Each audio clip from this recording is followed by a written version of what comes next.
ਵਾਹਿਗੁਰੂ ਜੀ ਕਾ ਖਾਲਸਾ ਵਾਹਿਗੁਰੂ ਜੀ ਕੀ ਫਤਿਹ। ਮੈਂ ਤੁਹਾਡੀ ਹੋਸਟ ਨੀਲਮ ਕੌਰ ਤੇ ਮੈਂ ਟੀਵੀ 84 ਦੇ ਸਾਰੇ ਦਰਸ਼ਕਾਂ ਤੇ ਸਰੋਤਿਆਂ ਦਾ ਹਾਰਦਿਕ ਸਵਾਗਤ ਕਰਦੀ ਹਾਂ ਪ੍ਰੋਗਰਾਮ ਸੱਚੋ ਸੱਚ ਵਿੱਚ, ਜਿਹੜੇ ਇਸ ਪ੍ਰੋਗਰਾਮ ਨਾਲ ਦੇਸ਼ਾਂ ਵਿਦੇਸ਼ਾਂ ਤੋਂ ਜੁੜ ਚੁੱਕੇ ਨੇ। ਹੱਕ ਸੱਚ ਦੀ ਆਵਾਜ਼ ਬੁਲੰਦ ਕਰਨ ਵਾਲੇ ਡਾਕਟਰ ਅਮਨਜੀਤ ਸਿੰਘ ਜੀ ਰੋਜ਼ਾਨਾ ਦੀ ਤਰ੍ਹਾਂ ਸਟੂਡੀਓ ਵਿੱਚ ਮੇਰੇ ਨਾਲ ਹਾਜ਼ਰ ਨੇ। ਆਓ ਨਾ ਮਿਲ ਕੇ ਪ੍ਰੋਗਰਾਮ ਦੀ ਸ਼ੁਰੂਆਤ ਕਰਦੇ ਹਾਂ।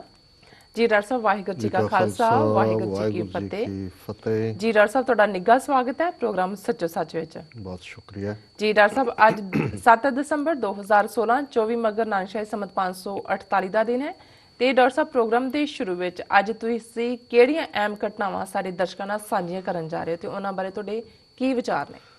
ਦੇਖੋ, ਅੱਜ ਦਾ ਮੁੱਖ ਸਬਜੈਕਟ ਸ਼ੁਰੂ ਕਰਨ ਤੋਂ ਪਹਿਲਾਂ ਦੋ ਘਟਨਾਵਾਂ ਜਿਹੜੀਆਂ ਪਿਛਲੇ 24 ਘੰਟੇ 'ਚ ਵਾਪਰੀਆਂ, ਉਹਨਾਂ ਦੇ ਲਈ ਅਸੀਂ ਦੁੱਖ ਦਾ ਇਜ਼ਹਾਰ ਕਰਦੇ ਜੀ।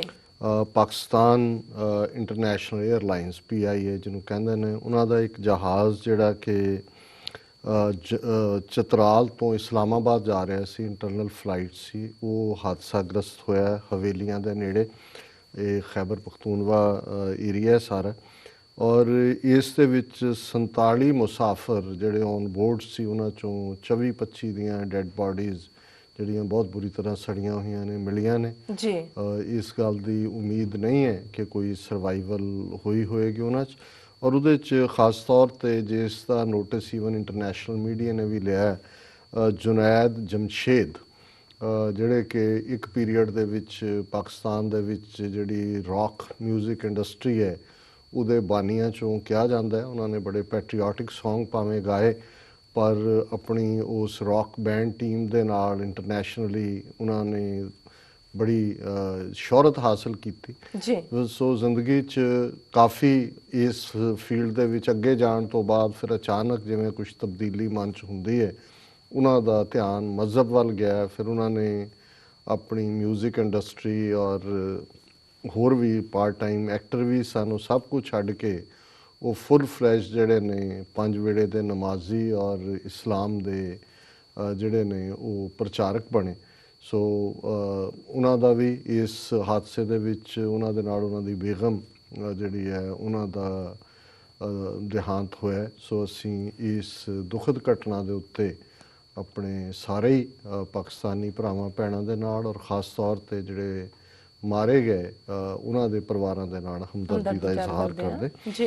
ਇਸੇ ਤਰ੍ਹਾਂ ਦੂਸਰੀ ਘਟਨਾ ਇੰਡੋਨੇਸ਼ੀਆ ਦੇ ਸੁਮਾਤਰਾ ਆਈਲੈਂਡ 'ਚ ਹੋਈ, ਜਿੱਥੇ ਕਿ 6.5 ਮੈਗਨੀਚਿਊਡ ਦਾ ਭੂਚਾਲ ਆਇਆ ਔਰ ਹੁਣ ਤੱਕ ਦੀਆਂ ਖਬਰਾਂ ਮੁਤਾਬਕ 97 ਦੇ ਕਰੀਬ ਜਿਹੜੇ ਡੈੱਡ ਬਾਡੀਜ਼ ਨੇ ਉਹ ਰਬਲ 'ਚੋਂ, ਜਦੋਂ ਕਿ ਕਿਉਂਕਿ ਭੂਚਾਲ ਦੇ ਨਾਲ ਤਾਂ ਇਹ ਹੁੰਦਾ ਹੈ ਵੀ ਸਟਰਕਚਰ ਡਿੱਗ ਪੈਂਦੇ ਨੇ, ਘਰ ਮਕਾਨ ਦੂਜੇ, ਔਰ ਉਹਨਾਂ ਦੀ ਫੌਜ ਔਰ ਪੁਲਿਸ ਲੱਗੀ ਹੋਈ ਹੈ, ਦੂਜੇ ਰੈਸਕਿਊ ਵਰਕਰਸ ਵੀ ਜਿਹੜੇ ਨੇ, ਕਿਉਂਕਿ ਇਹਨਾਂ ਮੁਲਕਾਂ ਦੀ ਫੌਜ ਵੀ ਰੈਸਕਿਊ ਦੇ ਤੌਰ ਦੇ ਉੱਤੇ ਟ੍ਰੇਨਡ ਹੁੰਦੀ ਹੈ ਜੀ। ਔਰ ਇਹਦੇ 'ਚ ਕਾਫੀ ਡੈਥ ਐਂਡ ਡਿਸਟਰਕਸ਼ਨ ਹੋਈ ਹੈ।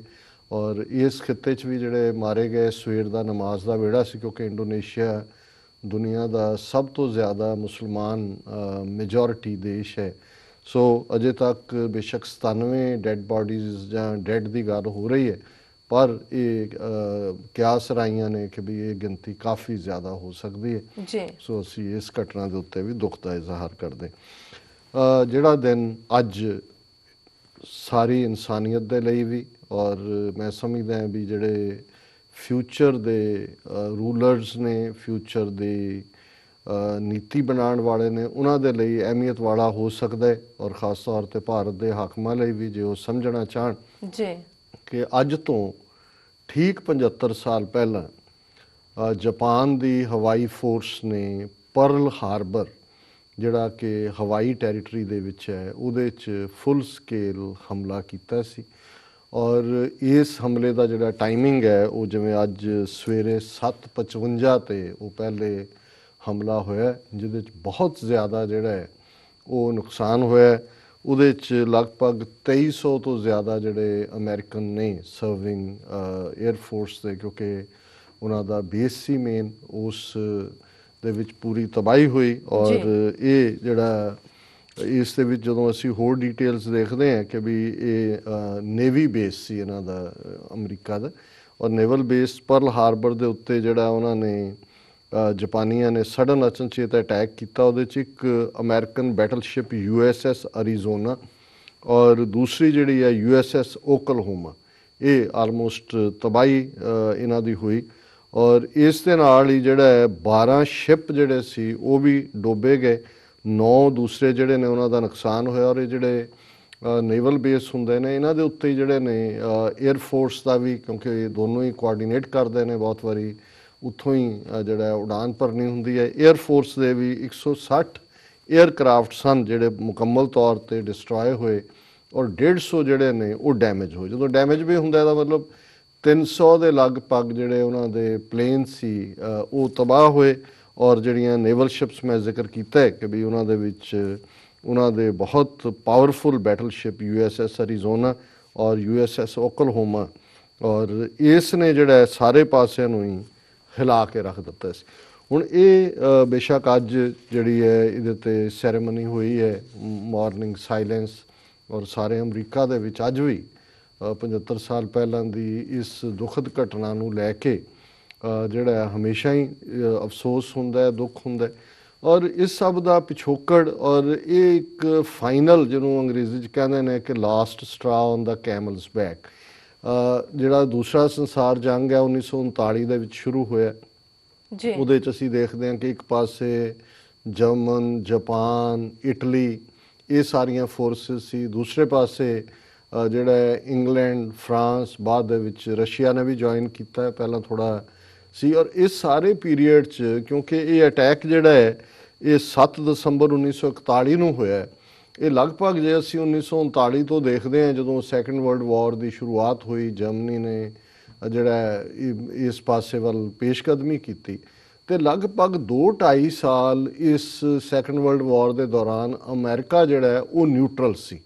ਉਹਨਾਂ ਦਾ ਇਹ ਕਹਿਣਾ ਸੀ ਕਿ ਵੀ ਨਾ ਅਸੀਂ ਜਿਹੜਾ ਹੈ ਉਹ ਐਲਾਈਡ ਫੋਰਸਿਸ ਬ੍ਰਿਟਿਸ਼, ਰਸ਼ੀਆ ਇਹਨਾਂ ਦੀ ਮਦਦ ਕਰਦੇ ਹਾਂ, ਨਾ ਹੀ ਅਸੀਂ ਜਰਮਨ, ਜਾਪਾਨ ਦੇ ਨਾਲ ਹੈ। ਸੋ ਇਹ ਇੱਕ ਚੰਗੀ ਪਾਲਿਸੀ ਸੀ ਨਿਊਟਰੈਲਿਟੀ ਦੀ। ਜਦੋਂ ਕਿ ਵਿੰਸਟਨ ਚਰਚਲ ਜਿਹੜਾ ਕਿ ਐਲਾਈਡ ਫੋਰਸਿਸ ਨੂੰ ਇੰਗਲੈਂਡ ਦੇ ਪ੍ਰਾਈਮ ਮਿਨਿਸਟਰ ਹੋਣ ਦੇ ਨਾਤੇ ਲੀਡ ਕਰ ਰਿਹਾ ਸੀ, ਉਹ ਇਸ ਗੱਲ ਨੂੰ ਚੰਗੀ ਤਰ੍ਹਾਂ ਸਮਝਦਾ ਸੀ ਕਿ ਜੇ ਅਮਰੀਕਾ ਜੁਆਇਨ ਨਹੀਂ ਕਰੇਗਾ ਜੀ ਵਰਲਡ ਵਾਰ ਸਾਡੀ ਸਾਈਡ ਤੇ ਅਸੀਂ ਡਿਫੀਟ ਹੋਵਾਂਗੇ। ਕਿਉਂਕਿ 4 ਚੁਫੇਰੇ ਜਾਪਾਨ ਦੀ ਵੀ ਐਡਵਾਂਸਮੈਂਟ ਹੋ ਰਹੀ ਸੀ, ਜਰਮਨ ਦੀ ਵੀ ਹੋ ਰਹੀ ਸੀ, ਔਰ ਉਹ ਫੁੱਲੀ ਚਾਰਜਡ ਆਲਰੇਡੀ ਜਿਹੜਾ ਉਹਨਾਂ ਦਾ ਨੈਸ਼ਨਲਿਜ਼ਮ ਵੀ ਆਪਣੀ ਪੀਕ ਤੇ ਸੀ, ਔਰ ਉਹਨਾਂ ਦਾ ਮੁਕਾਬਲਾ ਬ੍ਰਿਟਨ ਦੇ ਵੱਸ ਦਾ ਜਾਂ ਰਸ਼ੀਆ ਜਾਂ ਫਰਾਂਸ ਵਗੈਰਾ ਤਾਂ ਪਹਿਲਾਂ ਹੀ ਦੜ ਦਿੱਤੇ ਸੀ ਉਹਨਾਂ ਨੇ, ਉਹਨਾਂ ਦੇ ਵੱਸ ਦਾ ਨਹੀਂ ਸੀ। ਸੋ ਇਹ ਲਗਾਤਾਰ ਯਤਨ ਹੋ ਰਿਹਾ ਸੀ। ਹੁਣ ਇਸ ਕਿਸਮ ਦੇ ਵੀ ਬਹੁਤ ਸਾਰੇ ਸਬੂਤ ਆਏ ਨੇ ਕਿ ਉਸ ਪੀਰੀਅਡ 'ਚ ਇਹ ਪਰਲ ਹਾਰਬਰ 'ਤੇ ਹਮਲੇ ਤੋਂ ਪਹਿਲਾਂ ਬਹੁਤ ਸਾਰੀਆਂ ਲੇਡੀਜ਼ ਜਿਹੜੀਆਂ ਨੇ ਬ੍ਰਿਟਿਸ਼ ਇੰਟੈਲੀਜੈਂਸ ਜਾਂ ਦੂਜੇ ਉਹਨਾਂ ਦੀਆਂ ਟ੍ਰੇਨਡ ਔਰ ਦੂਜੇ ਇਸ ਮੁਲਕ 'ਚ ਜਿਹੜੇ ਕਹਿੰਦੇ ਸੀ ਕਹਾਣੀਆਂ ਆਰਟੀਫੀਸ਼ੀਅਲ ਕਿ ਸਾਡੇ ਨਾਲ ਇਵੇਂ ਹੋਇਆ, ਸਾਡੇ ਨਾਲ ਉਵੇਂ ਹੋਇਆ। ਜਿਵੇਂ ਅਸੀਂ ਦੇਖਿਆ ਕਿ ਪਰਸ਼ੀਅਨ ਗਲਫ ਵਾਰ ਦੇ ਵੇਲੇ ਕਿਸ ਤਰੀਕੇ ਦੇ ਨਾਲ ਜਦੋਂ ਸਦਾਮ ਹੁਸੈਨ ਦੇ ਕੁਵੈਤ ਦੇ ਉੱਤੇ ਇਰਾਕ ਦੀ ਫੌਜ ਗਈ ਤੇ ਇਹਨਾਂ ਨੇ ਇੱਕ ਕਹਾਣੀ ਸੀ ਉਹਦੇ 'ਚ ਦਿਖਾਇਆ, ਇੱਕ ਲੇਡੀ ਰੋ ਰਹੀ ਹੈ, ਕਹਿ ਰਹੀ ਹੈ ਵੀ ਇਹ ਜਦੋਂ ਆਏ ਇਰਾਕੀ, ਮੇਰਾ ਬੱਚਾ ਸੀ ਛੋਟਾ ਇਨਕੂਬੇਟਰ ਦੇ ਵਿੱਚ, ਉਹਨੂੰ ਚੁੱਕ ਕੇ ਜਿਹੜਾ ਜ਼ਮੀਨ ਦੇ ਉੱਤੇ ਸੁੱਟਿਆ। ਉਹ ਬਾਅਦ 'ਚ ਕੁਛ ਦੇਰ ਬਾਅਦ ਜਦੋਂ ਜੰਗ ਖਤਮ ਹੋ ਗਈ ਪਤਾ ਲੱਗਾ ਵੀ ਉਹ ਲੇਡੀ ਜਿਹੜੀ ਉਹ ਹੈ ਹੀ ਅਮਰੀਕਨ ਐਮਬੈਸੀ 'ਚ ਕੰਮ ਕਰਦੀ ਸੀ ਤੇ ਉਹ ਕੋਈ ਬੱਚਾ ਚੁੱਕ ਕੇ ਨਹੀਂ ਸੀ ਸੁੱਟਿਆ। ਜਾਂ ਦੂਜਾ ਉਹ ਫੇਕ, ਤਾਂ ਕਿ ਜਦੋਂ ਲੋਕਾਂ ਦੇ ਵਿੱਚ ਇਸ ਗੱਲ ਦਾ ਹੋਏ ਅੱਛਾ ਇਹ ਇੰਨੇ ਜ਼ੁਲਮ। ਸੋ ਇਹ ਇੰਟੈਲੀਜੈਂਸ ਦਾ ਪੁਰਾਣਾ ਤੌਰ ਤਰੀਕਾ ਰਿਹਾ। ਇਸ ਕਿਸਮ ਦੇ ਤਰੀਕੇ ਬ੍ਰਿਟਿਸ਼ ਇੰਟੈਲੀਜੈਂਸ ਨੇ ਉਦੋਂ ਵੀ ਵਰਤੇ ਸੀ, ਲੇਕਿਨ ਪ੍ਰੈਜ਼ੀਡੈਂਟ ਰੂਜ਼ਵੈਲਟ ਕੁਆਇਟ ਰਿਲਕਟੈਂਟ ਸੀ ਉਸ ਦੇ ਵਿੱਚ ਜੁਆਇਨ ਕਰਨ ਦੇ ਲਈ ਵਾਰ 'ਚ। ਉਹਦਾ ਰੀਜ਼ਨ ਸੀ ਕਿਉਂਕਿ ਅਮਰੀਕਾ ਦੇ ਵਿੱਚ, ਕਿਉਂਕਿ ਅਮਰੀਕਾ ਕੰਟਰੀ ਆਫ ਇਮੀਗ੍ਰੈਂਟਸ ਹੈ, ਇੱਥੇ ਸਿਰਫ ਨੇਟਿਵ ਅਮਰੀਕਨਸ ਇੱਥੋਂ ਦੇ ਮੂਲ ਨਿਵਾਸੀ ਨੇ, ਪਰ ਕੁੱਲ ਮਿਲਾ ਕੇ ਇੱਥੇ ਜਰਮਨ ਔਰੀਜਨ ਦੇ ਲੋਕ ਵੀ ਸੀ, ਬ੍ਰਿਟਿਸ਼ ਗੋਰੇ ਵੀ ਸੀ, ਜਾਪਾਨੀ ਵੀ ਜਿਹੜੇ ਨੇ ਸੀ ਲੱਖ ਤੋਂ ਜ਼ਿਆਦਾ, ਔਰ ਇਸੇ ਤਰ੍ਹਾਂ ਇਟਾਲੀਅਨ ਬੜੀ ਵੱਡੀ ਗਿਣਤੀ ਸੀ। ਅੱਜ ਵੀ ਦੇਖੋ ਨਿਊਯਾਰਕ ਸਾਰਾ ਇਟਾਲੀਅਨਸ ਨਾਲ ਭਰਿਆ ਹੋਇਆ। ਹੁਣ ਜਿਹੜੇ ਕਿਉਂਕਿ ਜਿਹੜੇ ਇੱਥੋਂ ਦੇ ਨੈਸ਼ਨਲ ਸੀ, ਇਟਾਲੀਅਨਸ ਦੀ ਹਮਦਰਦੀ ਜ਼ਾਹਰ ਹੈ ਆਪਣੇ ਇਟਲੀ ਨਾਲ ਸੀ, ਮਸੋਲਨੀ ਨਾਲ ਸੀ। ਜਿਹੜੇ ਜਰਮਨ ਔਰੀਜਨ ਦੇ ਸੀ, ਜ਼ਾਹਰ ਹੈ ਇੱਕ ਬੜੀ ਵੱਡੀ ਜਿਹੜੀ ਪੋਪੂਲੇਸ਼ਨ ਹੈ ਅੱਜ ਵੀ। ਜੇ ਡੋਨਲਡ ਟਰੰਪ ਜਿਹੜਾ ਵਾਈਟ ਹਾਊਸ 'ਚ ਪਹੁੰਚ ਗਿਆ ਹੈ ਤੇ ਉਹੀ ਰੇਸਿਜ਼ਮ ਦੀ ਕਹਾਣੀ ਅਸੀਂ ਅਕਸਰ ਕਰਦੇ ਹਾਂ। ਜੇ ਕੁੱਲ ਮਿਲਾ ਕੇ ਰੂਟਸ ਦੇਖੀਏ ਤੇ ਨਾਜ਼ੀਆਂ ਦੀ ਆਈਡੀਓਲੋਜੀ ਕੀ ਸੀ? ਬਲੂ ਆਈਜ਼, ਨੀਲੀਆਂ ਅੱਖਾਂ, ਬਲੌਂਡ ਹੇਅਰ, ਲੰਬਾ ਨੱਕ, ਚੌੜਾ ਮੱਥਾ, ਆਰੀਅਨ ਰੇਸ, ਸੁਪੀਰੀਅਰ ਰੇਸ। ਬ੍ਰਾਹਮਣਵਾਦ ਦੀ ਆਈਡੀਓਲੋਜੀ ਕੀ ਹੈ? ਜਦੋਂ ਤੁਸੀਂ ਬ੍ਰਾਹਮਣਵਾਦ ਦਾ ਆਰੀਆ ਕਨਸੈਪਟ ਦੇਖਦੇ ਹੋ, ਆਰੀਆ ਸਮਾਜ, ਉਹੀ ਲੰਬਾ ਨੱਕ, ਗੌਰ ਵਰਨ, ਚੌੜਾ ਮੱਥਾ, ਆਰੀਅਨ ਜੀ। ਸੋ ਉਹ ਜਿਹੜਾ ਹੁਣ ਉਸੇ ਹੀ ਰੇਸ ਦੇ ਲੋਕ ਇੱਥੇ ਸੀ, ਉਹਨਾਂ ਦੀਆਂ ਹਮਦਰਦੀਆਂ ਆਪਣੇ ਮੁਲਕਾਂ ਨਾਲ ਸੀ। ਸੋ ਜ਼ਾਹਰ ਹੈ ਕਿ ਕੰਟਰੀ ਡਿਵਾਈਡਡ ਸੀ ਔਨ ਨੈਸ਼ਨੈਲਿਟੀ ਲਾਈਨ। ਸੋ ਇਸ ਲਈ ਰੂਜ਼ਵੈਲਟ ਜਿਹੜਾ ਉਹਦੇ 'ਚ ਨਹੀਂ ਸੀ ਜੁਆਇਨ ਕਰ ਰਹੇ, ਪਰ ਕਿਉਂਕਿ ਅਲਟੀਮੇਟਲੀ ਇੱਕ ਪਾਸੇ ਚਰਚਲ ਦੇ ਟੈਕਟਿਕ ਚੱਲ ਰਹੇ ਸੀ, ਦੂਸਰੇ ਪਾਸੇ ਜਿਹੜਾ ਕੁਛ ਨਾ ਕੁਛ ਐਸਾ ਚੱਲ ਰਿਹਾ ਸੀ। ਜਦੋਂ ਇੰਟੈਲੀਜੈਂਸ ਦੀ ਵਾਰ ਹੁੰਦੀ ਹੈ, ਵਾਰ ਜੰਗ ਦੇ ਮੈਦਾਨ 'ਚ ਫੌਜ ਦੇ ਨਹੀਂ ਹੁੰਦੇ, ਇੰਟੈਲੀਜੈਂਸ ਦੀ ਹੁੰਦੀ। ਔਰ ਅੱਜ ਜਦੋਂ ਅਸੀਂ ਸੈਕੰਡ ਵਰਲਡ ਵਾਰ 'ਚ ਕੌਣ ਜਿੱਤਿਆ ਕੌਣ ਹਾਰਿਆ ਤੇ ਕਿਵੇਂ ਜਿੱਤਿਆ ਹਾਰਿਆ, ਫਿਰ ਡਬਲ ਏਜੰਟ ਹੁੰਦੇ ਨੇ ਜੀ। ਇੱਥੋਂ ਦੀਆਂ ਯੂਨੀਵਰਸਿਟੀਆਂ 'ਚੋਂ ਨਾਜ਼ੀਆਂ ਨੇ ਜਿਹੜੇ ਨੇ ਉਹ ਸ਼ੁਰੂ ਦੇ ਦਿਨਾਂ ਤੋਂ ਹੀ ਜਿਹੜੇ ਨੇ ਉਹ ਕੀਤੇ ਹੋਏ ਸੀ ਭਰਤੀ। ਇੰਟੈਲੀਜੈਂਸ ਜਿਹੜੇ ਮੂਲ ਜਿਨ੍ਹਾਂ ਨੂੰ ਕਹਿੰਦੇ ਚੁੱਪ ਕਰਕੇ ਬਿਠਾਏ ਸੀ, ਉਹ ਐਕਟਿਵ ਹੋਏ। ਔਰ ਬਹੁਤ ਸਾਰਾ ਜਿਹੜਾ ਜਿਹਨੂੰ ਹਨੀ ਟਰੈਪ ਕਹਿੰਦੇ ਨੇ, ਕਿਵੇਂ ਇਹ ਇੱਕ ਪੁਰਾਣੀ ਗੱਲ ਹੈ, ਪਰ ਮੈਂ ਇਸ ਪਾਸੇ ਵੱਲ ਆਵਾਂ ਕਿ ਇਨ ਦਾ ਐਂਡ ਜਿਹੜਾ ਗੱਲ, ਔਰ ਇਸ ਲਈ ਇਨੀਸ਼ੀਅਲ ਈਅਰਸ ਦੇ ਵਿੱਚ ਜਰਮਨ ਜਾਪਾਨ ਵੀ ਜਿਹੜੇ ਨੇ ਉਹ ਅਮਰੀਕਾ ਨੂੰ ਇਗਨੋਰ ਹੀ ਕਰ ਰਹੇ ਸੀ, ਉਹ ਨਹੀਂ ਸੀ। ਪਰ ਇੱਕ ਫਿਰ ਸਟੇਜ ਆਈ ਜਿਹਦੇ 'ਚ ਕਿ ਇਹਨਾਂ ਨੇ ਜਿਹਨੂੰ ਵਾਰ ਸਪਲਾਈਜ਼ ਔਨ ਲੋਨ, ਅਮਰੀਕਾ ਨੇ ਐਲਾਈਜ਼, ਕਿਉਂਕਿ ਐਲਾਈਜ਼ ਹਾਰਨੇ ਸ਼ੁਰੂ ਹੋ ਰਹੇ ਸੀ, ਹਾਰ ਰਹੇ ਸੀ ਆਲਰੇਡੀ, ਤੇ ਵਾਰ ਸਪਲਾਈਜ਼ ਔਨ ਲੋਨ ਦਿੱਤੀਆਂ। ਸੋ ਇਹਨੂੰ ਜਰਮਨ ਔਰ ਜਾਪਾਨ ਨੇ ਇੰਟਰਪ੍ਰੇਟ ਕੀਤਾ ਕਿ ਹੈਲਪਿੰਗ ਦਾ ਐਲਾਈਜ਼ ਉਹਨਾਂ ਦੇ ਨਾਲ ਹੈ। ਔਰ ਇਸ ਦੌਰੇ ਦੇ ਵਿੱਚ ਜਾਪਾਨ ਨੇ ਪਹਿਲ ਕਦਮੀ ਕਰਦਿਆਂ ਜਿਹੜਾ ਉਹ ਅੱਜ ਦੇ ਦਿਨ 75 ਸਾਲ ਪਹਿਲਾਂ ਪਰਲ ਹਾਰਬਰ ਤੇ ਅਟੈਕ ਕੀਤਾ। ਔਰ ਜ਼ਾਹਰ ਹੈ ਫਿਰ ਇਹਦਾ ਨਤੀਜਾ ਕੀ ਹੋਣਾ ਸੀ। ਨੈਕਸਟ ਡੇ ਪ੍ਰੈਜ਼ੀਡੈਂਟ ਰੂਜ਼ਵੈਲਟ ਨੇ ਇਹ ਸ਼ਬਦ ਕਹੇ ਨੇ, December 7th 1941 is a date which will live in infamy। ਔਰ ਨੈਕਸਟ ਡੇ ਰੂਜ਼ਵੈਲਟ ਨੇ ਜਿਹੜਾ ਹੈ ਉਹ ਵਰਲਡ ਵਾਰ ਦੇ ਵਿੱਚ ਐਲਾਈਜ਼ ਦੀ ਸਾਈਡ ਦੇ ਉੱਤੇ ਜੁਆਇਨ ਕਰਨ ਦਾ ਫੈਸਲਾ ਕੀਤਾ। ਔਰ ਫਿਰ ਕੀ ਹੋਇਆ ਇਸ ਸਾਰੇ 'ਚ, ਸਫਰਿੰਗ ਕਿੰਨੀ ਨਿਕਲੀ। ਪਹਿਲਾਂ ਤਾਂ ਸਭ ਤੋਂ ਪਹਿਲਾਂ ਤਾਂ ਜਿਹੜੇ ਜਾਪਾਨੀ ਸੀ ਇਸ ਮੁਲਕ ਦੇ ਵਿੱਚ ਲੱਖ ਤੋਂ ਜ਼ਿਆਦਾ, ਔਰ ਇਹਨਾਂ ਦੀ ਫਿਗਰ ਵੇਰੀ ਕਰਦੀ ਹੈ, 60-70 ਹਜ਼ਾਰ ਜਾਪਾਨੀਆਂ ਨੂੰ ਓਵਰਨਾਈਟ ਇਹ ਆਰਡਰ ਹੋ ਗਏ ਕਿ ਵੀ ਇਹ ਸਾਰੇ ਘਰਾਂ ਸਿਟੀਜ਼ਨ, ਉਹਨਾਂ 'ਚ 62% ਸਿਟੀਜ਼ਨ ਸੀ, ਬਾਕੀ ਕੋਈ ਇਮੀਗ੍ਰੈਂਟ ਅਦਰਵੇਜ਼ ਸੀ, ਪਰਮਾਨੈਂਟ ਰੈਜ਼ੀਡੈਂਟ ਜਾਂ ਦੂਜੇ, ਉਹਨਾਂ ਸਾਰਿਆਂ ਨੂੰ ਕੱਢ ਲਿਆ ਗਿਆ, ਤਾਰਾਂ ਦੇ ਵਿੱਚ ਰੱਖ ਦਿੱਤਾ, ਇੰਟਰਨ ਜਿਹਨੂੰ ਕਹਿੰਦੇ ਨੇ ਇੰਟਰਨ ਕਰ ਦਿੱਤਾ ਗਿਆ। ਇਹੀ ਹਾਲ ਇਟਾਲੀਅਨਸ ਦਾ ਵੀ ਕੀਤਾ। ਔਰ ਉਹ ਫਿਰ ਰੈਸਟ ਆਫ 3-4 ਈਅਰਸ ਜਿੰਨੀ ਦੇਰ ਜੰਗ ਖਤਮ ਨਹੀਂ ਹੋ ਗਈ, ਜਾਪਾਨ ਨੇ ਸਰੈਂਡਰ ਨਹੀਂ ਕੀਤਾ। ਔਰ ਇਹਦੇ ਨਤੀਜੇ ਕੀ ਨਿਕਲੇ ਵੀ ਜਦੋਂ ਅਮਰੀਕਾ ਇਹਦੇ 'ਚ ਆਇਆ, ਫਿਰ ਫਿਲੀਪੀਨਸ, ਜਦੋਂ ਅਜੇ ਵੀ ਅਸੀਂ ਬਹੁਤ ਸਾਰੀਆਂ ਦੇਖਦੇ ਹਾਂ ਜਿਹਦੇ 'ਚ ਕੱਲੇ ਆਈਲੈਂਡ ਲਈ ਲੜਾਈ ਹੋਈ, ਯੂਰਪ ਦੇ ਵਿੱਚ। ਔਰ ਜਦੋਂ ਅਸੀਂ ਇਹ ਸੈਕੰਡ ਵਰਲਡ ਵਾਰ ਦੀ ਗੱਲ ਕਰ ਰਹੇ ਹਾਂ, ਜ਼ਾਹਰ ਹੈ ਕਿ ਸਿੱਖ ਫੌਜ, ਕਿਉਂਕਿ ਜਦੋਂ ਬ੍ਰਿਟਨ ਲੜਾਈ ਦੇ ਵਿੱਚ ਸੀ, ਸੋ ਜਿਹੜੀਆਂ ਬ੍ਰਿਟਿਸ਼ ਕਾਲੋਨੀਜ਼ ਸੀ ਸਾਰੇ ਪਾਸੇ ਹੀ, ਜਿਨ੍ਹਾਂ ਦੇ ਵਿੱਚ ਇੰਡੀਆ ਸਭ ਤੋਂ ਵੱਡੀ ਜਿਹੜੀ ਆ ਉਹਨਾਂ ਦੀ ਰਾ ਮਟੀਰੀਅਲ ਸੀ, ਜਿਹਦੇ 'ਚ ਸਿੱਖ ਔਰ ਪੰਜਾਬੀ ਮੁਸਲਮਾਨ ਫੌਜੀ ਵੱਡੀ ਗਿਣਤੀ ਦੇ ਵਿੱਚ ਉਹਨਾਂ ਦੀ ਸ਼ਮੂਲੀਅਤ ਹੋਈ। 70,000 ਲੱਖ ਸ਼ਾਇਦ ਇਸ ਤੋਂ ਵੀ ਜ਼ਿਆਦਾ ਕੈਜੂਅਲਟੀਜ਼ ਹੋਈਆਂ ਚਾਰ ਚਫੇਰੇ ਜਿੱਥੇ ਵੀ, ਕਿਉਂਕਿ ਉਹਨਾਂ ਥਾਵਾਂ 'ਤੇ ਵੀ ਲਿਜਾ ਕੇ ਉਹਨਾਂ ਨੂੰ ਸੁੱਟਿਆ ਗਿਆ ਜਿੱਥੋਂ ਦੇ এনवायरमेंट ਨਾਲ ਉਹ ਯੂਜ਼ ਟੂ ਨਹੀਂ ਸੀ। ਔਰ ਅੱਜ ਜਦੋਂ ਫਰਾਂਸ ਵਰਗੇ ਮੁਲਕ ਦੇ ਵਿੱਚ 2002 'ਚ ਲਾਅ ਬਣਿਆ ਕਿ ਓਸਟੈਂਸੀਬਲ ਸਾਈਨਸ ਆਫ ਰਿਲੀਜਨ, ਤੁਸੀਂ ਦਸਤਾਰ ਸਜਾ ਕੇ ਜਾਂ ਆਪਣੇ ਮਜ਼ਹਬੀ ਸਾਈਨ ਦੇ ਨਾਲ ਸਕੂਲ ਨਹੀਂ ਆ ਸਕਦੇ, ਤੇ ਉਦੋਂ ਜਿਹੜੇ ਜਿਨ੍ਹਾਂ ਨੇ ਇਸ ਕੇਸ ਨੂੰ ਲੜਿਆ ਯੂਨਾਈਟਿਡ ਸਿੱਖਸ ਨੇ, ਉਹਨਾਂ ਨੇ ਉਹ ਪੋਸਟ ਕਾਰਡ ਕੱਢੇ ਫਰਾਂਸ ਦੇ ਕਿ ਜਦੋਂ ਸਿੱਖ ਫੌਜੀਆਂ ਨੇ ਆ ਕੇ ਪੈਰਿਸ ਦੇ ਵਿੱਚ ਮਾਰਚ ਕੀਤਾ, ਲਿਬਰੇਟ ਕਰਾਇਆ, ਤੇ ਫਰੈਂਚ ਥੈਂਕ ਯੂ ਕਰ ਰਹੇ ਨੇ। ਸੋ ਉਹਨਾਂ ਨੇ ਕਿਹਾ ਸੀ ਜੀ ਅਸੀਂ ਪੱਗਾਂ ਬੰਨ੍ਹ ਕੇ ਆ ਕੇ ਤੁਹਾਨੂੰ ਲਿਬਰੇਟ ਕਰਾ ਸਕਦੇ, ਪਰ ਅਸੀਂ ਸਾਡੇ ਬੱਚੇ ਜਿਹੜੇ ਨੇ ਉਹ ਪੱਗਾਂ ਬੰਨ੍ਹ ਕੇ ਤੁਹਾਡੇ ਸਕੂਲ ਦੇ ਵਿੱਚ ਨਹੀਂ ਜਾ ਸਕਦੇ। ਇਹ ਇੱਕ ਵੱਖਰਾ ਚੈਪਟਰ ਹੈ ਕਿ ਕਿਵੇਂ ਜਿਹੜੇ ਕਾਲੋਨੀ ਸੀ ਬ੍ਰਿਟਨ ਦੀਆਂ, ਖਾਸ ਤੌਰ 'ਤੇ ਸਾਡੀ ਧਰਤੀ ਪੰਜਾਬ 'ਚੋਂ ਕਿਵੇਂ ਲੱਖਾਂ ਦੀ ਗਿਣਤੀ ਦੇ ਵਿੱਚ ਜਿਹੜੇ ਸੋਲਜਰ ਨੇ ਉਹ ਮਾਰੇ ਗਏ ਜਾਂ ਜ਼ਖਮੀ ਹੋਏ, ਜਦੋਂ ਅਸੀਂ ਕੈਜੂਅਲਟੀਜ਼ ਕਹਿੰਦੇ ਹਾਂ, ਵੂਨਡਡ, ਕਿੰਨੇ ਪ੍ਰਿਜ਼ਨਰਸ ਆਫ ਵਾਰ ਬਣੇ, ਜੰਗੀ ਕੈਦੀ ਬਣ ਜਾਂਦੇ ਸੀ, ਕਿੰਨੀ ਦੇਰ ਬਾਅਦ ਉਹ ਜਿਹੜੇ ਘਰਾਂ 'ਚ ਪਹੁੰਚਦੇ ਸੀ। ਤਾਂ ਹੀ ਸਾਡੇ ਪੰਜਾਬੀ 'ਚ ਕਹਿਣਗੇ ਵੀ ਲਾਮ ਨੂੰ ਗਿਆ। ਹੁਣ ਲਾਮ ਦਾ ਮਤਲਬ ਹੈ ਵੀ ਪਤਾ ਨਹੀਂ ਕਦੇ ਮੁੜਨਾ ਨਹੀਂ ਮੁੜਨਾ। 39 ਦੀ ਚੱਲੀ, 45 'ਚ ਜਾ ਕੇ ਲਾਮ ਮੁੱਕੀ, 6 ਸਾਲ। ਸੋ ਇਸ ਸਾਰੇ 'ਚੋਂ ਕਿੰਨੀ ਮਿਜ਼ਰੀ ਨਿਕਲੀ। ਔਰ ਅਲਟੀਮੇਟਲੀ ਅਮਰੀਕਨਾਂ ਨੇ ਪਰਲ ਹਾਰਬਰ ਦਾ ਫਿਰ ਫਾਈਨਲ ਬਦਲਾ। ਇੱਕ ਪਾਸੇ ਤਾਂ ਜਰਮਨ ਦੀ ਫੌਜ ਜਾ ਕੇ ਮਾਸਕੋ ਦੇ ਵਿੱਚ ਫਸ ਗਈ, ਇੱਧਰੋਂ ਜਿਹੜੀ ਹੈ ਇਹਨਾਂ ਨੇ ਜਾਪਾਨੀਆਂ ਦੇ ਉੱਤੇ, ਹੀਰੋਸ਼ੀਮਾ ਦੇ ਉੱਤੇ 6 ਅਗਸਤ 1945 ਨੂੰ ਜਿਹੜਾ ਐਟਮ ਬੰਬ ਸੁੱਟਿਆ। ਪਹਿਲਾ ਦੁਨੀਆ ਦੇ ਵਿੱਚ ਐਟਮ ਬੰਬ ਇਸ ਸ਼ਹਿਰ ਦੇ ਉੱਤੇ ਅਮਰੀਕਾ ਨੇ ਇਸਤੇਮਾਲ ਕੀਤਾ। ਔਰ 3 ਦਿਨ ਬਾਅਦ ਫਿਰ 9 ਅਗਸਤ ਨੂੰ ਨਾਗਾਸਾਕੀ ਦੇ ਉੱਤੇ ਐਟਮ ਬੰਬ ਸੁੱਟਿਆ ਔਰ ਫਾਈਨਲੀ 15 ਅਗਸਤ 1945 ਨੂੰ ਜਿਹੜਾ ਹੈ ਜਾਪਾਨ ਨੇ ਸਰੈਂਡਰ ਕੀਤਾ ਔਰ ਉਸ ਤੋਂ ਬਾਅਦ ਸਰੈਂਡਰ ਡਾਕੂਮੈਂਟ ਜਿਹੜਾ ਹੈ ਜਰਮਨ ਪਹਿਲਾਂ ਹੀ ਹਾਰਿਆ ਹੋਇਆ ਸੀ। ਜਾਪਾਨ ਦੀਆਂ ਫੌਜਾਂ ਇੱਧਰੋਂ ਕਿੱਥੇ ਤੱਕ ਪਹੁੰਚੀਆਂ ਹੋਈਆਂ ਸੀ, ਬਰਮਾ ਉਹਨਾਂ ਨੇ ਲੈ ਲਿਆ ਸੀ, ਈਵਨ ਕਾਲਾ ਪਾਣੀ ਜਿਹੜਾ ਅੱਜ ਅੰਡੇਮਾਨ ਨਿਕੋਬਾਰ ਹੈ ਉੱਥੇ ਹੁਣ ਪਿਛਲੇ ਦਿਨਾਂ ਹੀ ਤੂਫਾਨ ਆਇਆ, ਫਸੇ ਹੋਏ ਨੇ ਟੂਰਿਸਟ ਉੱਥੇ 100 ਤੋਂ ਜ਼ਿਆਦਾ, ਉਹ ਜਾਪਾਨੀਆਂ ਦੇ ਕਬਜ਼ੇ ਸੀ। ਕਲਕੱਤੇ ਦੇ ਉੱਤੇ ਬੰਬ ਪੈ ਰਹੇ, ਸੋ ਜਾਪਾਨੀ ਇੱਧਰੋਂ ਇੱਧਰ ਨੂੰ ਚਲੇ ਗਏ ਸੀ ਔਰ ਜਿਹੜੇ ਜਰਮਨ ਵਾਲੇ ਨੇ ਉਹ ਮਾਸਕੋ ਤੱਕ ਪਹੁੰਚ ਗਏ ਸੀ। ਸੋ ਕੁੱਲ ਮਿਲਾ ਕੇ ਇਹ ਇੱਕ ਹਿਸਟਰੀ ਦਾ ਚੈਪਟਰ ਹੈ। ਪਰ ਮੈਂ ਜਦੋਂ ਇਸ ਇਸ਼ੂ ਨੂੰ ਐਜ਼ ਅ ਲੀਡ ਇਸ਼ੂ ਚੁਣਿਆ ਤੇ ਅਸੀਂ ਇਹ ਦੇਖਦੇ ਹਾਂ ਕਿ ਕਿਵੇਂ ਜਿਹੜੀਆਂ ਬੀਤੇ ਦੀਆਂ ਹੌਸਟਿਲਿਟੀਜ਼ ਹੁੰਦੀਆਂ, ਦੁਸ਼ਮਣੀਆਂ ਹੁੰਦੀਆਂ, ਜਿਹੜੀਆਂ ਸਿਆਣੀਆਂ ਕੌਮਾਂ ਨੇ, ਸਿਆਣੇ ਲੋਕ ਨੇ, ਸਿਆਣੇ ਮੁਲਕ ਨੇ, ਉਸ ਪਾੜੇ ਨੂੰ ਘਟਾਉਂਦੇ ਨੇ ਜੀ।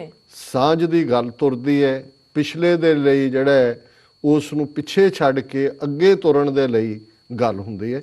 ਔਰ ਇਸ ਆਸਪੈਕਟ ਬੇਸ਼ੱਕ ਜਾਪਾਨ ਨੇ ਇਹਦੀ ਬਹੁਤ ਵੱਡੀ ਕੀਮਤ ਅਦਾ ਕੀਤੀ, ਤਬਾਹੀ ਹੋਈ ਇਕੱਲੇ ਐਟਮ ਬੰਬਸ ਨਾਲ ਹੀ ਨਹੀਂ, ਅੱਜ ਤੱਕ 75 ਸਾਲ 'ਚ ਅਜੇ ਤੱਕ ਜਾਪਾਨ ਜਿਹੜਾ ਅਮਰੀਕਾ ਦੇ ਕਬਜ਼ੇ 'ਚ ਹੀ ਹੈ ਇੱਕ ਤਰੀਕੇ ਦੇ ਨਾਲ। ਅਮਰੀਕਾ ਦੀ 50,000 ਤੋਂ ਜ਼ਿਆਦਾ ਫੌਜ ਉਹਨਾਂ ਦੇ ਜਿਹੜਾ ਉਹ ਬੈਠੀ ਹੋਈ ਅੱਡ ਅੱਡ ਉਹਨਾਂ ਦੇ ਟਾਪੂਆਂ ਦੇ ਉੱਤੇ। ਔਰ ਇਹ ਜਦੋਂ ਹੁਣ ਡੋਨਲਡ ਟਰੰਪ ਆਇਆ ਉਹਨੇ ਇੱਕ ਟਰਮ ਯੂਜ਼ ਕੀਤੇ ਸੀ ਫ੍ਰੀ ਰਾਈਡਰ ਔਨ ਡਿਫੈਂਸ, ਕਿ Japan is free rider on defence, ਉਹਨਾਂ ਨੂੰ they will have to pay, ਕਿ ਜੋ ਅਸੀਂ ਹਾਲਾਂਕਿ ਫੌਜ ਉਹਨਾਂ ਨੇ ਕੋਈ ਉਹਨਾਂ ਦੇ ਆਸਾਨ ਨਹੀਂ ਕੀਤਾ ਹੋਇਆ, ਉਹ ਆਲਰੇਡੀ ਪੇ ਕਰਵਾਉਂਦੇ ਹੋਣੇ ਨੇ ਕਿਸੇ ਨਾ ਕਿਸੇ ਦੂਜੇ ਨਾਲ। ਸੋ ਜਿਹੜਾ ਜਾਪਾਨ ਹੈ ਉਦੋਂ ਤੋਂ ਲੈ ਕੇ ਹੁਣ ਤੱਕ ਅਮਰੀਕਾ ਦੇ ਵਿੰਗਸ ਥੱਲੇ ਰਿਹਾ ਹੈ। ਇਸੇ ਤਰ੍ਹਾਂ ਜਦੋਂ ਅਸੀਂ ਸਾਊਥ ਕੋਰੀਆ ਦੇਖਦੇ ਹਾਂ, ਜਾਪਾਨ ਹੈ, ਉਹਨਾਂ ਦੀ ਕੋਈ ਆਪਣੀ ਨੀਤੀ ਤਾਂ ਰਹੀ ਨਹੀਂ ਹੈ, ਲੇਕਿਨ ਇਹਦਾ ਫਾਇਦਾ ਜਾਪਾਨੀਆਂ ਨੇ ਜ਼ਰੂਰ ਉਠਾਇਆ। ਜਦੋਂ ਡਿਫੈਂਸ ਪੱਖੋਂ ਸੁਰਖਰੂ ਹੋ ਗਏ ਤੇ ਉਹਨਾਂ ਨੇ ਇਕਨੋਮਿਕਲੀ ਆਪਣੇ ਆਪ ਨੂੰ ਤਰੱਕੀ ਕੀਤੀ, ਪ੍ਰੋਗਰੈਸ ਕੀਤਾ। ਪਰ ਕਿਉਂਕਿ ਜਾਪਾਨ ਜਿਹੜਾ ਹੈ ਉਹਨਾਂ ਦਾ ਇੱਕ ਆਪਣੀ ਕਿਸਮ ਦਾ ਨੈਸ਼ਨਲਿਜ਼ਮ ਹੈ। ਜਦੋਂ ਅਸੀਂ ਜੰਗ ਦੇ ਮੈਦਾਨ 'ਚ ਸੁਸਾਈਡ ਨੂੰ ਐਜ਼ ਏ ਵੈਪਨ ਦੇਖਦੇ ਹਾਂ ਤੇ ਫਿਰ ਉਹਦੇ ਲਈ ਜਿਹੜੇ ਨੇ ਜਾਪਾਨੀਆਂ ਦਾ ਹੀ ਜ਼ਿਕਰ ਹੁੰਦਾ ਹੈ, ਕਾਮਾਕਾਜ਼ੀ, ਕਿ ਜਿਹੜੇ ਉਹਨਾਂ ਦੇ ਸੁਸਾਈਡਰ ਸੀ ਉੱਤੋਂ ਉਹ ਬੰਨ ਕੇ ਬੰਬ ਵਿੱਚ ਮਾਰਦੇ ਸੀ, ਆ ਕੇ ਥੱਲੇ ਜਹਾਜ਼ ਦੇ ਸਮੁੰਦਰੀ ਜਹਾਜ਼ ਡੋਬ ਦਿੰਦੇ ਸੀ, ਆਪ ਵੀ ਨਾਲ ਉੱਡ ਜਾਂਦੇ ਸੀ।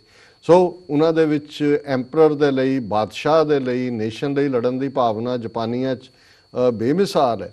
ਲੇਕਿਨ ਇਸ ਸਾਰੀ ਜੰਗ 'ਚੋਂ ਜਿਹੜੀ ਉਹਨਾਂ ਦੀ ਤਬਾਹੀ ਨਿਕਲੀ, ਜਿਵੇਂ ਮੈਂ ਦੱਸਿਆ ਕਿ ਅਮਰੀਕਾ ਵਿੱਚ ਜਾਪਾਨੀਆਂ ਨੇ ਕਿਵੇਂ ਸਫ਼ਰ ਕੀਤਾ, ਪਰ ਕੁੱਲ ਮਿਲਾ ਕੇ ਪ੍ਰੈਜ਼ੀਡੈਂਟ ਓਬਾਮਾ ਤੱਕ ਪਹੁੰਚਦੇ ਅੱਜ ਤੋਂ 6-7 ਮਹੀਨੇ ਪਹਿਲਾਂ ਪ੍ਰੈਜ਼ੀਡੈਂਟ ਓਬਾਮਾ ਪਹਿਲਾ ਅਮਰੀਕਨ ਪ੍ਰੈਜ਼ੀਡੈਂਟ ਬਣਿਆ 75 ਸਾਲ ਬਾਅਦ, ਜਿਹਨੇ ਹੀਰੋਸ਼ੀਮਾ ਵਿਜ਼ਿਟ ਕੀਤਾ। ਉੱਥੇ ਉਹਨੇ ਜਿਹੜੇ ਮਾਰੇ ਗਏ ਲੋਕਾਂ ਦੀ ਯਾਦਗਾਰ ਬਣੀ ਹੈ, ਉੱਥੇ ਫੁੱਲਾਂ ਦੀ ਰੀਤ ਜਿਹਨੂੰ ਕਹਿੰਦੇ ਨੇ ਉਹ ਪੇਸ਼ ਕੀਤੀ।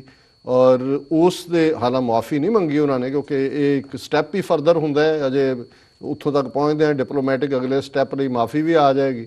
ਔਰ ਹੁਣ ਉਸ ਜੈਸਚਰ ਨੂੰ ਜਿਹੜਾ ਪ੍ਰੈਜ਼ੀਡੈਂਟ ਓਬਾਮਾ ਨੇ ਕੀਤਾ ਰੈਸੀਪ੍ਰੋਕੇਟ ਕਰਦੇ ਆ ਜਿਹੜੇ ਜਾਪਾਨ ਦੇ ਪ੍ਰਾਈਮ ਮਿਨਿਸਟਰ ਨੇ ਮਿਸਟਰ ਸ਼ਿਨਜ਼ੋ ਏਬਸ, ਉਹ 26 ਤੇ 27 ਦਸੰਬਰ ਨੂੰ ਆ ਰਹੇ ਨੇ ਹਵਾਈ, ਪਹਿਲਾਂ ਓਬਾਮਾ ਦੇ ਨਾਲ ਮਿਲਣਾ ਔਰ ਫਿਰ ਉਹਨਾਂ ਨੇ ਜਾ ਕੇ 27 ਤਰੀਕ ਨੂੰ ਪਰਲ ਹਾਰਬਰ ਦੇ ਵਿੱਚ ਜਿਹੜੇ ਮਾਰੇ ਗਏ ਨੇ, ਉਹਨਾਂ ਨੂੰ ਮਾਰੇ ਗਏ ਸੀ ਜਾਪਾਨੀਆਂ ਦੇ ਅਟੈਕ ਨਾਲ, ਉਹਨਾਂ ਨੂੰ ਟ੍ਰਿਬਿਊਟ ਦੇਣੀ ਹੈ। ਹਾਲਾਂ ਉਹਨਾਂ ਨੇ ਵੀ ਕਿਹਾ ਜੀ ਅਸੀਂ ਮਾਫੀ ਨਹੀਂ ਮੰਗ ਰਹੇ।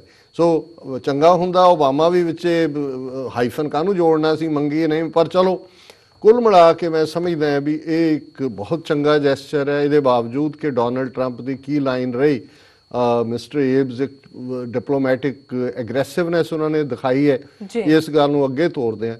ਔਰ ਮੈਂ ਇਹ ਦੇਖਦਾ ਵੀ 75 ਸਾਲ ਬਾਅਦ ਉਹ ਪਾਵਰ ਜਿਨ੍ਹਾਂ ਨੇ ਉਹਨਾਂ ਨੇ ਇਹਨਾਂ ਦੀ ਆਲਮੋਸਟ ਇੱਕ ਸਟਰੋਂਗ ਨੇਵਲ ਬੇਸ ਤਬਾਹ ਕੀਤਾ, 3000 ਤੋਂ ਜ਼ਿਆਦਾ ਲੋਕ ਮਾਰੇ, ਔਰ ਫਿਰ ਕਿੰਨੀ ਬਰਬਾਦੀ ਜਾਪਾਨੀਆਂ ਦੇ ਇੱਥੇ ਅਮਰੀਕਨਾਂ ਨੇ ਕੀਤੀ, ਦੁਨੀਆ ਭਰ 'ਚ ਹੋਇਆ। ਔਰ ਇੱਕ ਪਾਸੇ ਇਸ ਕਿਸਮ ਦਾ 75 ਸਾਲ ਬਾਅਦ ਉਹਨਾਂ ਨੇ ਰਿਅਲਾਈਜ਼ ਕੀਤਾ ਕਿ ਨਹੀਂ, ਪਹਿਲਾਂ ਹੀ ਦੋਸਤਾਨਾ ਸੰਬੰਧ ਰਹੇ ਨੇ, ਕਿ ਲੈਟ ਵੀ ਪੁੱਟ ਦਾ ਨੈਗੇਟਿਵਿਟੀ ਬਿਹਾਈਂਡ, ਅੱਗੇ ਗੱਲ ਤੁਰੀਏ। ਤੇ ਮੇਰੇ ਮਾਈਂਡ 'ਚ ਆ ਰਿਹਾ ਸੀ ਕਿ ਜਿਹੜਾ ਆਪਣੇ ਆਪ ਨੂੰ ਲਾਰਜੈਸਟ ਡੈਮੋਕ੍ਰੇਸੀ ਕਹਾਉਂਦਾ ਹੈ ਇੰਡੀਆ, ਉਹਦੀ ਨੀਤੀ ਪਹਿਲੇ ਦਿਨ ਤੋਂ ਪਿਛਲੇ 70 ਸਾਲ 'ਚ ਤੋਂ ਜਿਹੜੀ ਹੈ ਉਹ ਦੁਸ਼ਮਣੀ ਵਾਲੀ ਰਹੀ ਹੈ ਨੇਬਰਸ ਦੇ ਨਾਲ। ਕਿਵੇਂ ਪਾਕਿਸਤਾਨ ਤੋੜਿਆ, ਬੰਗਲਾਦੇਸ਼ ਬਣਾਇਆ, ਸ੍ਰੀਲੰਕਾ ਦਾ ਕੀ ਹਾਲ ਕੀਤਾ, ਲਿਟੇ ਵਰਗੀ ਜਥੇਬੰਦੀ ਖੜੀ ਕਰਕੇ, ਔਰ ਦੂਜਿਆਂ ਦੇ ਨਾਲ ਜਿਹੜਾ ਇਹਨਾਂ ਦਾ ਕੁੱਲ ਮਿਲਾ ਕੇ ਨੇਪਾਲ ਦਾ ਕੀ ਹਾਲ ਕੀਤਾ ਬਲੌਕੇਡ ਕਰਕੇ, ਭੂਟਾਨ ਵੀ ਇੱਕ ਪਾਸੇ ਨੇਬਰਸ ਨਾਲ, ਔਰ ਉਹ ਸਾਰੀ ਹੌਸਟਿਲਿਟੀ ਨੂੰ ਅੱਗੇ ਤੋਰਨ ਦੀ ਲਾਈਨ ਹੈ। ਔਰ ਅੱਜ ਵੀ ਮੈਂ ਦੇਖ ਰਿਹਾ ਸੀ ਕੁਝ ਐਨਾਲਿਸਟ ਨੇ ਕਿਹਾ, ਈਵਨ ਟ੍ਰਿਬਿਊਨ ਵਰਗਾ ਜਿਹੜਾ ਬੜਾ ਨੈਸ਼ਨਲਿਸਟ ਪੇਪਰ ਹੈ, ਕਿ ਇੰਡੀਆ ਨੇ ਜਿਹੜੀ ਹਾਰਟ ਆਫ ਏਸ਼ੀਆ ਕਾਨਫਰੰਸ ਰਾਹੀਂ ਇੱਕ ਓਪਰਚੁਨਿਟੀ ਸੀ ਪਾਕਿਸਤਾਨ ਦੇ ਨਾਲ ਡਿਪਲੋਮੇਸੀ ਰਾਹੀਂ ਸਬੰਧ ਨਾਰਮਲ ਕਰਨ ਦੀ, ਉਸ ਨੂੰ ਗਵਾਇਆ। ਇਹ ਤਾਂ ਆਪਣੇ ਵੱਲੋਂ ਸਮਝਦੇ ਨੇ ਜੀ ਅਸੀਂ ਬੜਾ ਇਨਸਲਟ ਕੀਤਾ, ਪ੍ਰੈਸ ਕਾਨਫਰੰਸ ਨਹੀਂ ਕਰਨ ਦਿੱਤੀ, ਦਰਬਾਰ ਸਾਹਿਬ ਨਹੀਂ ਜਾਣ ਦਿੱਤਾ। ਲੇਕਿਨ ਇਹ ਇਸ ਕਿਸਮ ਦਾ ਇਹ ਹੋਛਾਪਨ ਹੁੰਦਾ ਹੈ, ਜਿਹੜੀ ਤੁਹਾਡੀ ਵੱਡਾਪਨ ਹੁੰਦਾ ਹੈ ਜਾਂ ਜਿਹੜਾ ਜਾਇੰਟ ਤੁਹਾਡੀ ਸੋਚ ਹੁੰਦੀ ਹੈ, ਉਹ ਅਲਟੂਗੈਦਰ ਡਿਫਰੈਂਟ ਹੁੰਦੀ ਹੈ। ਐਵੇਂ ਨਹੀਂ, ਉਹ ਇਹ ਚਰਚਲ ਦਾ ਹੀ ਸ਼ਬਦ ਨੇ ਕਿ ਡਿਫਾਇੰਟ ਇਨ ਡਿਫੀਟ, ਮੈਗਨੈਨਿਮਸ ਇਨ ਵਿਕਟਰੀ। ਹਾਲਾਂਕਿ ਤੁਸੀਂ ਕਿਹੜੇ ਵਿਕਟੋਰੀਅਸ ਹੋ ਜਾਂ ਕੀ, ਤੁਸੀਂ 1 ਬਿਲੀਅਨ 300 ਮਿਲੀਅਨ ਦਾ ਲੋਕ 40% ਤੋਂ ਜ਼ਿਆਦਾ ਪਾਵਰਟੀ ਲਾਈਨ ਦੇ ਥੱਲੇ, ਨਹੀਂ ਤੁਹਾਡਾ ਆਪਣਾ ਹੈ ਨਹੀਂ, ਕੋਈ ਬੇਸ ਨਹੀਂ ਹੈ, ਕੋਈ ਗੱਲਬਾਤ ਨਹੀਂ ਹੈ, ਤੁਸੀਂ ਐਂ ਬਿਹੇਵ ਕਰ ਰਹੇ ਹੋ ਕਿ ਤੁਸੀਂ ਜਿਹੜੀ ਕਿ ਇਸ ਪਲੈਨਟ ਦੀ ਪਾਵਰ ਬਣ ਗਿਆ। ਸੋ ਔਰ ਗੱਲ ਸਿਰਫ ਨੇਬਰਸ ਨਾਲ ਨਹੀਂ, ਆਪਣੀਆਂ ਮਾਈਨੋਰਿਟੀਜ਼ ਨਾਲ। ਕੀ ਕਾਰਨ ਹੈ ਕਿ 3 ਭਾਰਤ ਦੀਆਂ ਸਟੇਟਾਂ ਜਿਹੜੀਆਂ ਬਾਰਡਰ ਸਟੇਟਾਂ ਨੇ, ਜਿਨ੍ਹਾਂ ਦੇ ਵਿੱਚ ਮਾਈਨੋਰਿਟੀ ਕੌਮਾਂ ਮੈਜੋਰਿਟੀ 'ਚ ਨੇ, ਜਿਵੇਂ ਸਿੱਖ ਪੰਜਾਬ 'ਚ ਮੈਜੋਰਿਟੀ ਨੇ, ਬਾਰਡਰ ਪਾਕਿਸਤਾਨ ਨਾਲ ਲੱਗਦਾ ਹੈ, ਕਸ਼ਮੀਰ ਦੇ ਵਿੱਚ ਮੁਸਲਮਾਨ ਮੈਜੋਰਿਟੀ 'ਚ ਨੇ, ਬਾਰਡਰ ਪਾਕਿਸਤਾਨ ਨਾਲ ਲੱਗਦਾ ਹੈ, ਔਰ ਇੱਧਰ ਨਾਗਾਲੈਂਡ ਉਹਨਾਂ ਦਾ ਬਾਰਡਰ ਚੀਨ ਦੇ ਨਾਲ, ਮਿਆਂਮਾਰ ਦੇ ਨਾਲ ਦੂਜਾ ਲੱਗਦਾ ਵੀ। ਇਹਨਾਂ 3 ਸਟੇਟਾਂ 'ਚ ਲੱਖਾਂ ਜਿਹੜੇ ਨੇ ਇਹਨਾਂ ਮਾਈਨੋਰਿਟੀਜ਼ ਦੇ ਲੋਕ ਮਾਰ ਦਿੱਤੇ ਇਹਨਾਂ 70 ਸਾਲਾਂ 'ਚ, ਔਰ ਇੱਕ ਤੋਂ ਬਾਅਦ ਇੱਕ ਜਿਹੜੀ ਗੱਲ ਹੈ। ਔਰ ਅੱਜ ਵੀ ਜਦੋਂ ਅਸੀਂ ਦੇਖ ਰਹੇ ਹਾਂ ਜੋ ਪੰਜਾਬ 'ਚ ਚੱਲ ਰਿਹਾ ਹੈ, ਸਰਬੱਤ ਖਾਲਸਾ ਹੀ ਨਾ ਕਰਨ ਦੇਣਾ, ਕਿਸ ਕਿਸਮ ਦੇ ਹਾਲਾਤ ਕ੍ਰੀਏਟ ਕੀਤੇ ਨੇ, ਉਹਨੂੰ ਅਸੀਂ ਬਾਅਦ 'ਚ ਡਿਸਕਸ ਕਰਾਂਗੇ ਇੱਕ ਸੈਗਮੈਂਟ ਇਸ ਦੇ ਉੱਤੇ। ਲੇਕਿਨ ਕੁੱਲ ਮਿਲਾ ਕੇ ਮੈਂ ਸਮਝਦਾ ਹਾਂ ਵੀ ਜਦੋਂ ਤੱਕ ਜਿਹੜੀਆਂ ਕੌਮ, those who have learned nothing forgotten nothing, नहीं कि भी उत्थे ही खलोते घूम रहे ने उससे ची कि हम हिंदूत्वा, हम प्राचीन सभ्यता, हमारा वो हवा च लटक रहे ने। तुहाडा गौरव किहड़ा गौरव, 1000 साल तुसी जुत्तियां खांदे रहे हो। अंग्रेज़ां ने तुहानू जिहड़ा एक नेशन बनाया क्योंकि उन्होंने 200 साल जिहड़ा उन्होंने लगा एक पासों साउथ चो आए ने, तो किवें पंजाब अखीरली स्टेट सी 1849 ਜਿਹਨੂੰ ਐਨੈਕਸ ਕੀਤਾ। ਕਿਹੜਾ ਤੁਹਾਡਾ ਭਾਰਤ ਤੇ ਕਿਹੜਾ ਗੌਰਵ, ਤੁਹਾਡੀ ਗੰਗਾ ਜਮਨਾ ਕਲਚਰ, 19 ਗੰਗਾ ਜਮਨਾ ਦੀ ਸਭਿਅਤਾ ਤੁਹਾਡੀ ਅੱਜ ਵੀ ਦੇਖ ਲਓ ਗੰਗਾ ਜਮਨਾ 'ਚ ਕੀ ਹੈਗਾ ਜੀ। ਔਰ ਤੁਸੀਂ ਜਿਹੜਾ ਇਸ ਕਿਸਮ ਦਾ ਬਿਹੇਵ ਕਰ ਰਹੇ ਹੋ ਆਪਣੀਆਂ ਮਾਈਨੋਰਿਟੀਜ਼ ਦੇ ਨਾਲ, ਨੇਬਰਸ ਦੇ ਨਾਲ। ਸੋ ਮੈਂ ਸਮਝਦਾ ਹਾਂ ਕਿ ਹੋਪਫੁਲੀ ਇਹ ਜਿਹੜੀ ਅਮਰੀਕਨ ਐਡਮਿਨਿਸਟ੍ਰੇਸ਼ਨ ਹੈ, ਬੇਸ਼ੱਕ ਬਣਨ ਤੱਕ ਪਹੁੰਚਦੇ ਆ, ਪ੍ਰਧਾਨ ਬਣਨ ਤੱਕ ਡੋਨਲਡ ਟਰੰਪ ਨੇ ਕਾਫੀ ਗੈਰ ਜ਼ਿੰਮੇਵਾਰ ਬਿਆਨਬਾਜ਼ੀ ਕੀਤੀ, ਪਰ ਕਈ ਵਾਰ ਇਹ ਹੁੰਦਾ ਹੈ ਕਿ ਵੀ ਹੁਣ ਜਦੋਂ ਉਹ ਬਣਿਆ, ਜੇ ਇਲੈਕਟ ਹੀ ਹੈ, ਉਹਨੇ ਸਹੁੰ ਚੁੱਕਣੀ ਹੈ। ਸੋ ਆਲਰੇਡੀ ਮਿਸਟਰ ਸ਼ਿੰਜ਼ੋ ਏਬਸ ਦੇ ਨਾਲ ਡੋਨਲਡ ਟਰੰਪ ਦੀ ਜਿਹੜੀ ਹੈ ਲੰਬੀ ਚੌੜੀ ਗੱਲਬਾਤ ਵੀ ਹੋਈ ਜਦੋਂ ਉਹਨੇ ਵਧਾਈ ਦੀ ਕਾਲ ਕੀਤੀ। ਸੋ ਅਸੀਂ ਸਮਝਦੇ ਹਾਂ ਵੀ ਇਹ ਇੱਕ ਹਿਸਟਰੀ ਦਾ ਲੈਸਨ ਹੈ ਕਿ in the end of the day, no matter ਕਿੰਨੀਆਂ ਹੌਸਟਾਈਲ ਪਾਵਰਸ ਵੀ ਹੁੰਦੀਆਂ ਨੇ। ਵਿਤਨਾਮ ਦਾ ਦੇਖ ਲਓ, ਅਮਰੀਕਾ ਨੇ ਕੀ ਹਾਲ ਕੀਤਾ ਸੀ ਵਿਤਨਾਮ ਦਾ, ਕਾਰਪਟ ਬੋਮਿੰਗ ਹੁੰਦੀ ਸੀ ਉੱਥੇ, ਇੱਕ ਸਿਰੇ ਤੋਂ ਦੂਜੇ ਸੇ 1 ਮਿਲੀਅਨ ਵਿਤਨਾਮੀ ਮਾਰੇ, ਕਿੰਨੇ ਮਿਲੀਅਨ ਜਿਹੜੇ ਨੇ ਉਹ ਬੇਘਰੇ ਕੀਤੇ। ਅੱਜ ਸਭ ਤੋਂ ਵੱਡਾ ਅਲਾਈ ਜਿਹੜਾ ਵਿਤਨਾਮ ਹੈ ਉਹ ਅਮਰੀਕਾ ਦਾ ਸਭ ਤੋਂ ਵੱਡਾ ਅਲਾਈ ਹੈ। ਸੋ ਇਹ ਹੁੰਦਾ ਹੈ ਕਿ ਕਈ ਵਾਰ ਤੁਹਾਡੀਆਂ ਜੰਗਾਂ ਦੂਜੇ ਤੀਜੇ, ਫਿਰ ਤੁਸੀਂ ਹਾਂ ਜੇ ਇਮਾਨਦਾਰੀ ਦੇ ਨਾਲ, ਜਿਹੜੀ ਸੈਂਸ ਆਫ ਸ਼ਿਵਲਰੀ ਹੈ, ਜਾਪਾਨੀਆਂ ਨੇ ਅਮਰੀਕਾ ਦੇ ਨੇੜੇ, ਭਾਵੇਂ ਅਮਰੀਕਾ ਨੇ ਉੱਥੇ ਆਪਣਾ ਰੱਖਿਆ ਇਨਫਲੂਐਂਸ, ਫੌਜ ਵੀ ਰੱਖੀ ਹੋਈ ਹੈ, ਪਰ ਜਾਪਾਨੀਆਂ ਨੇ ਕਦੇ ਆਪਣਾ ਨੈਸ਼ਨਲਿਜ਼ਮ ਜਾਂ ਨੈਸ਼ਨਲ ਪ੍ਰਾਈਡ ਨਹੀਂ ਛੱਡਿਆ। ਬਹੁਤ ਸਾਰੀਆਂ ਥਾਵਾਂ ਤੇ ਜਦੋਂ ਸੁਆਸਾਈਡ ਦੀ ਗੱਲ ਹੁੰਦੀ ਹੈ, ਜਾਪਾਨੀਆਂ ਦਾ ਇੱਕ ਆਪਣਾ ਪ੍ਰਾਈਡ ਹੈ, ਇੱਕ ਟਰਮ ਹੈ ਜਿਹਨੂੰ ਹਰਾ ਕਰੀ ਸ਼ਾਇਦ ਕਹਿੰਦੇ ਨੇ, ਜੇ ਮੈਂ ਗਲਤ ਨਾ ਹੋਵਾਂ। ਜਦੋਂ ਜਾਪਾਨੀ ਮਰਦ ਇਹ ਮਹਿਸੂਸ ਕਰਦਾ ਹੈ ਕਿ ਵੀ ਉਹਦਾ ਫੇਸ ਲੂਜ਼ ਹੋਇਆ, ਉਹਨੇ ਕੋਈ ਇਸ ਕਿਸਮ ਦਾ ਹੋਇਆ ਕਿ ਵੀ ਉਹ ਮੂੰਹ ਦਿਖਾ, ਉਹ ਆ ਕੇ ਛੁਰਾ ਮਾਰ ਲੈਂਦਾ, ਆਪਣੇ ਆਪ ਨੂੰ ਮਾਰ ਲੈਂਦਾ। ਸੋ ਮਤਲਬ ਉਹਨਾਂ 'ਚ ਜਿਹੜੀ ਹਰਾਕਰੀ ਵਰਡ ਹੈ ਆਇਆ ਹੀ ਉਹਨਾਂ 'ਚੋਂ ਹੈ ਕਿ ਉਹਨਾਂ ਦਾ ਇੱਕ ਆਪਣਾ ਪ੍ਰਾਈਡ ਹੈ। ਸੋ ਇੱਕ ਨੇਸ਼ਨ ਦੇ ਤੌਰ ਤੇ ਹੁਣ ਵੀ ਜੇ ਉਹਨਾਂ ਦਾ ਪ੍ਰਾਈਮ ਮਿਨਿਸਟਰ ਆ ਰਿਹਾ, ਉਹਨੇ ਕਿਹਾ ਜੀ ਮਾਫੀ ਤੁਹਾਡੇ ਨਾਲ ਵੀ ਜਦੋਂ ਤੁਸੀਂ ਹੀਰੋਸ਼ੀਮਾ ਆਏ ਹੋ ਨਹੀਂ ਮੰਗੀ, ਇਹ ਠੀਕ ਹੈ, ਅਸੀਂ ਵੀ want to put the history behind. ਇਹ ਹੈ ਜਦੋਂ ਤੁਸੀਂ ਐਜ਼ ਇਕੁਅਲ ਤੁਰਦੇ ਹੋ। ਤੇ ਜੇ ਭਾਰਤ ਦਾ ਕੋਈ ਵੀ ਵਿਜ਼ਨਰੀ, ਕੋਈ ਇਮਾਨਦਾਰ ਲੀਡਰ ਕਿਸੇ ਸਟੇਜ ਤੇ ਉਹਨੂੰ ਲੱਗੇ ਕਿ ਵੀ ਤੁਹਾਡਾ ਇੱਕ ਵੱਡਾ ਦੇਸ਼ ਹੈ, ਪਾਕਿਸਤਾਨ ਤੁਹਾਡੇ ਤੋਂ ਚੌਥਾ ਹਿੱਸਾ ਨਹੀਂ ਹੈ, ਆਬਾਦੀ 'ਚ ਏਰੀਆ ਹੋਰ ਵੀ ਘੱਟ ਹੈ, ਤੁਸੀਂ ਜੇ ਕੋਈ ਗਲੋਬਲੀ ਦੁਨੀਆ ਦੇ ਵਿੱਚ ਆਪਣਾ ਰੋਲ ਅਦਾ ਕਰਨਾ ਚਾਹੁੰਦੇ ਹੋ, ਬੰਗਲਾਦੇਸ਼ ਕਿੰਨਾ ਕਹਿੰਦਾ, ਪਰ ਤੁਸੀਂ ਕਿਹਨਾਂ ਦੇ ਨਾਲ, ਤੁਸੀਂ ਕੌਡੀਆਂ ਦੇ ਨਾਲ ਖੇਡ ਰਹੇ ਹੋ। ਤੁਸੀਂ ਕਿਉਂ ਨਹੀਂ ਜਾਇੰਟ ਅਪਰੋਚ ਰੱਖੋ, ਆਪਣਾ ਵੱਡਾਪਨ ਦਿਖਾਓ, ਇਹ ਕੱਢੋ ਕਿ ਵੀ ਤੁਸੀਂ ਪਾਕਿਸਤਾਨ ਨੂੰ ਖਾ ਜਾਣਾ, ਤੁਸੀਂ ਅਖੰਡ ਭਾਰਤ ਬਣਾਉਣਾ ਹੈ। ਸਿੱਖਾਂ ਵਰਗੀ ਕਿਹੜੀ ਹੋਰ ਕੌਮ ਜਿਹੜੀ ਹੈ ਇਹਨਾਂ ਨੂੰ ਮੁਫਤ ਦੀ ਮਿਲ ਸਕਦੀ ਸੀ? ਜੇ ਥੋੜਾ ਬਹੁਤ ਵੀ ਸਿੱਖਾਂ ਨਾਲ ਪ੍ਰੋਪਰ ਡੀਲ ਕਰਕੇ ਦੂਜਾ ਕਰਦੇ, ਸਾਰੇ ਭਾਰਤ ਦੀ ਭੁੱਖ ਕੱਢੀ ਸੀ ਇਹਨਾਂ ਨੇ। ਉਹਨਾਂ ਇਸ ਤੋਂ ਵੱਧ ਕੇ ਹੋਰ ਕੀ ਇਹਨਾਂ ਦੀ ਮਾੜੀ ਨੀਤੀ ਹੋ ਸਕਦੀ ਹੈ ਕਿ ਉਹਨਾਂ ਨੇ ਸਾਡੇ ਹਰਮੰਦਰ ਦੇ ਉੱਤੇ ਹਮਲਾ ਕਰਕੇ ਸਾਰੀ ਕੌਮ ਦੇ ਨਾਲ ਜਿਸ ਕਿਸਮ ਦਾ ਜਿਹੜਾ ਉਹ ਟੋਟਲ ਵਾਰ ਬਣਾ ਦਿੱਤੀ। ਸੋ ਇਹ ਇਸ ਕਿਸਮ ਦੀਆਂ ਤਾਕਤਾਂ ਜਿਹੜੀਆਂ ਨੇ, ਨਾਜ਼ੀਆਂ ਦੀ ਔਰ ਦੂਸਰਿਆਂ ਦੀ ਸੋਚ ਇਸ ਕਿਸਮ ਦੀ ਸੀ। ਔਰ ਅਲਟੀਮੇਟਲੀ ਉਹਦਾ ਹਸ਼ਰ ਕੀ ਹੋਇਆ, ਤੇ ਇਹ ਵੀ ਅੱਜ ਨਾਜ਼ੀਆਂ ਦੀ ਤਰਜ਼ ਦੇ ਉੱਤੇ RSS ਜਿਹੜਾ ਹੈ ਉਹ ਗੁਆਂਢੀਆਂ ਨਾਲ ਔਰ ਮਾਈਨੋਰਟੀਜ਼ ਨਾਲ ਡੀਲ ਕਰ ਰਿਹਾ, ਐਂਡ ਇਹਨਾਂ ਦਾ ਵੀ ਨਾਜ਼ੀਆਂ ਵਾਲਾ ਹੀ ਹੋਏਗਾ।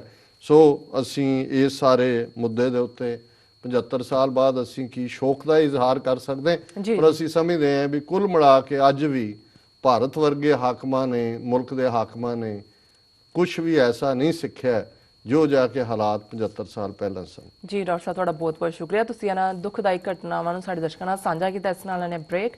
ਵਿਊਅਰਸ, ਤੁਸੀਂ ਕਿਤੇ ਨਹੀਂ ਜਾਣਾ, ਮਿਲਦੇ ਹਾਂ ਆਫਟਰ ਦਿਸ ਸ਼ਾਰਟ ਬ੍ਰੇਕ।